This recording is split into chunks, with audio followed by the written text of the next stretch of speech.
And hello once again, everybody. Thomas here. Welcome back to SFF180. It is Monday, the 10th of August, and time for another mailbag. I hope you guys have had a good week, all of last week.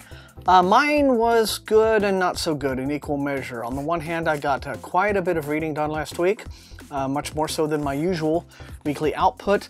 The bummer about last week, though, was that my poor little mini had to go into the shop, had to be taken into the Apple store. I think something's wrong with the logic board because it got caught in a big reboot loop. And so that was really all that they could find that might possibly be wrong with it. So it is now currently in the hospital, I guess, getting care. But this is one of those times when you say to yourself, boy, great to have two computers, isn't it? I can completely go to my laptop, to my MacBook, do all my editing there. I can still be in business. All of my important files and everything are all backed up in duplicates, so no problem there. But you know, it's just a hassle to have to deal with that sort of thing. But the compensation is half a dozen books in the mailbag for last week, so we're going to get through them all here in pretty short order. Let's see what they are, shall we? And I'm going to start with this chunky boy on top, which is a random penguin title, probably Del Rey or something like that. Okay, been looking forward to this. As you know, if you've been watching the mailbag regularly, I have already gotten this in ARC form, but this is Zero World. It's the new book by Jason Hugh. His last books were the Darwin Elevator trilogy, Darwin Elevator, The Exodus Towers, and The Plague Forge. And so now he is back with Zero World. It says a riveting near-future spy thriller that combines the adrenaline of a high-octane James Bond adventure with mind-blowing sci-fi speculations worthy of Christopher Nolan's Inception. It comes out on the 18th, so a week from tomorrow. Technologically enhanced super spy Peter Caswell has been dispatched on a top-secret assignment unlike any he's ever faced. A spaceship that vanished years ago has been found along with the bodies of its murdered crew save one.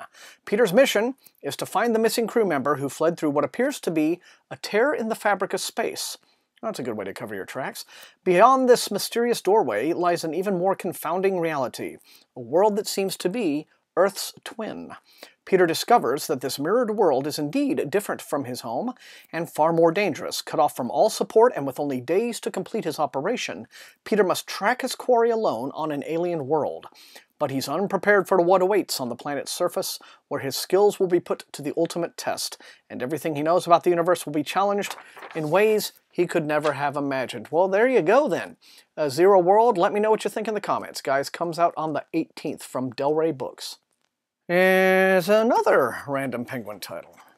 All right, and this is the ARC for a book called Chaos Unleashed. The author is Drew Karpyshyn. Comes out from Del Rey on October 13th, and this is the third volume in a trilogy written by Karpyshyn. The first book was Children of Fire. The second one was, what was it? The Scorched Earth. That's it. So this is now Chaos Unleashed. This is the book that finishes out that trilogy. Here's the dust jacket for the first book in this trilogy, so in case it looks familiar to you. But in any event, if you've been reading these, Karpyshyn is best known for his work in video games, and he's done novelizations also of some video game series, but this is an original epic fantasy trilogy, and Chaos Unleashed finishes up the trilogy on the 13th of October. Well, this is really pretty, you guys. Have a look at this. This is a book called Reawakened. The author is Colleen Hooke, and she apparently wrote, the Tiger's Curse series. I think I've seen those. I didn't get them because they're I thought they were sort of like paranormal romance, young adult sort of thing. Well, this is a new YA novel from Colleen Hooke, and let's have a look at it. It comes out tomorrow, all right, the 11th. It is a book described by a school library journal as an incredibly well-researched novel with an air of mystery and romance. 17-year-old, they're always 17. You know, why are no young adult heroes 16? I guess it's sort of like 16's too much of a kid, but then 18 you're finally an adult, so like 17 is the sweet spot for being young adult. Well, that must be it. If only we could be 17 forever. And no. no, God no. In any event, what's this all about? Liliana enters the Metropolitan Museum of Art on a typical morning, expecting a typical start to her spring break. Instead, she crosses paths with a live Egyptian prince with godlike powers, oopsie, who has been reawakened after 1,000 years of mummification. I have this image of a mummy just kind of like sitting there in the museum coffee shop, just looking really, like, just strung out. Like, oh, God, you know, drinking his coffee, trying to wake up. Yeah, that's how I'd be if I were, you know, back from the dead after several thousand years. The prince, Amon, chooses her to aid him in a quest that will lead them across the globe to the Valley of Kings. There they must raise his brothers from their eternal rest and stop an evil shape-shifting god named Seth from taking over the world. First in a multi-book series, of course, Reawakened offers an epic full of romance, adventure, and mythology. Okay, well, there you go. That sounds like your cup of tea. Reawakened, in a very attractive-looking edition, very pretty cover, comes out from Colleen Hook tomorrow. Delacorte Press. Some more Random Penguin. It's a big Random Penguin-heavy week here. Well, it looks like they're not wasting any time trying to get on the Ernest Cline bandwagon here. This is an anthology from Vintage Books. It's called Press Start to Play. And, well, let's see. Who all is in here? It says it's a groundbreaking... Look at all this. It's a big, colorful sell sheet. Anthology of short stories from award-winning writers and game industry titans who have embarked on a quest to explore what happens when video games and science fiction collide. Well, we found... Well, let's see this look here. Daniel H. Wilson, Charles Yu... There's some people I don't recognize. Well, it's a decent list of names here. Charlie Jane Anders, Holly Black, Shauna McGuire, Django Wexler, Mark Laidlaw, T.C. Boyle, Cory Doctorow, Chris Cluey, Margaret Bennett, Rihanna Pratchett, daughter of the late Terry, Austin Grossman, Yoon-Ha Lee, Ken Liu, Catherine M. Valente, Andy Weir, all you Martian fans, and Hugh Howey. Okay, well, you know, this is probably not rubbish. But in any event, let's see. It's $15.95 in trade paperback, and it comes out a week from tomorrow, August 18th. All right, well, then if, you know, you can't just wait to get more of your gaming SF on, here we go. Press Start to Play in a week. Yeah, so I might read the Andy Weir story tonight for the hell of it, just see what it's like. And here we have a big white envelope, which means it's a Tor title. Okay, well, this is not one that I was aware of, but it is called End Time. The author is Keith Corman.